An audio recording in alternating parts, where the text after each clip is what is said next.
We are back for another Christian review of regular books, and today we are discussing A Study in Drowning by Ava Reid. Look how beautiful this book is. Oh my gosh, I love sprayed edges.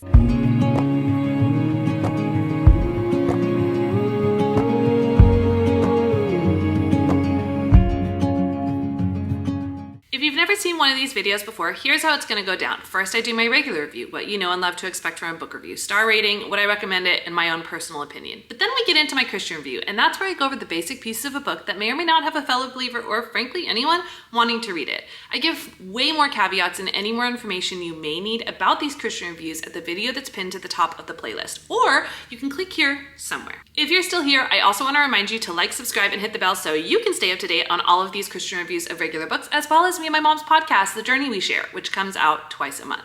Now let's go ahead and get into my regular review. A Study in Drowning, I see very few people talk about, but the people who talk about it, 5 stars all the way.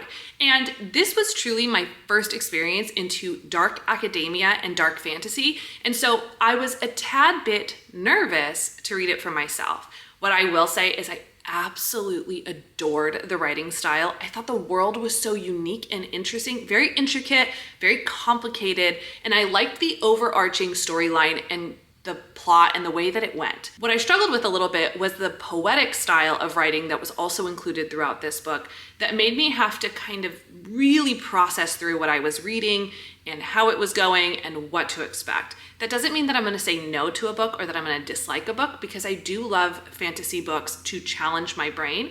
And this one did that, but it was in a way that's a little bit outside of my comfort zone. I thought this book was incredibly well done. I think that the author does an amazing job of really speaking to a much bigger conversation than the conversation just on fairies and fae. This really is a story into women and how women are treated and patriarchy and everything that comes along with that. And for that reason, I adored the depth and the intensity of the storyline. Ultimately, I rated it 3.5 stars. At the time that I read this, I thought this was a single book. There is a second book coming out if it's not already out. So at this time, it's a duology, and I may check out that book in the future. But to be honest, I kind of want to go back and read this again and give it my all and really annotate and highlight and focus on it, because I think this is a book that I could just be absolutely obsessed with. If you want to see everything that I'm reading and rating in real time, you can do so by following me on Goodreads. I'm also on Instagram, TikTok, and I do have my own YouTube channel. So if you're wanting to stay more in the day-to-day, up-to-date of what I'm reading and rating in my life in general, you can follow any of those links and check it out for yourself. Now let's go ahead and get into my Christian review. The first category is smut or spice, and there is some. It's not extensive, a couple pages here and there, but something to skip past if you're not wanting to read anything.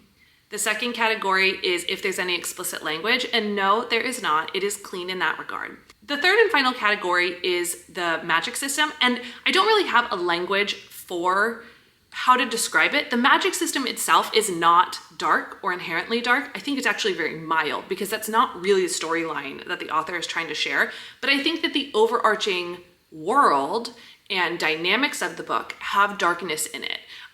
I don't think that the darkness is inherently too dark to read. I think it's a very fascinating aspect and interesting way of writing it, but it's there.